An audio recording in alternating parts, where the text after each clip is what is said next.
Facebook дээр ер нь олон нийтийн сошиал ертөнцөөс хандлагыг харахад бол мэдээж та хоёрыг бол дэмжсэн бол асар их маш олон. Нөгөө талдаа бас ийм эргэлзээ байна. Швейцарын банк бол нууцлаараа дэлхийд алдартай банк аа. Үнэ. Зүгээр нэг Монголоос 2 хүүхэн очивол те баяр цогт төр эрүүг үүсгэл гэсэн гингууд үүсгээл дансанд нь 9.2 сая доллар байна маа гээл ингээл гаргаад өгдөг. Ийм банк бол биш ээ. Худлаа яриад байна.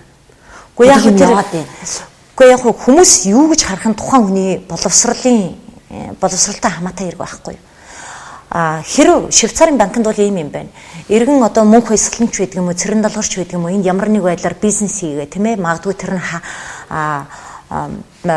тийм одоо цэвэр бизнес байж болно. Тэгээд аваад чи Швейцарын банкнд мөнгө хийцэн байх юм бол Швейцарын банкын нэг бол хязгаарч хүндэхгүй юм байна.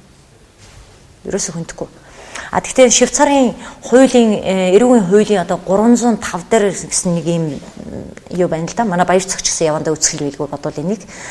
Тэрэн дээр ямар юм тусгасан байдаг вэ гэх юм бол аль нэг улсын тийм ээ албан тушаалтан албан тушаалын эрх мэдэлтэй хүн өөрийн эрх мэдлээ албан тушаалаа урвуулан ашиглаж авилгал хээл хахуул аваад тэр мөнгөө Швейцарын дансанд хийсэн байх юм бол тэр нь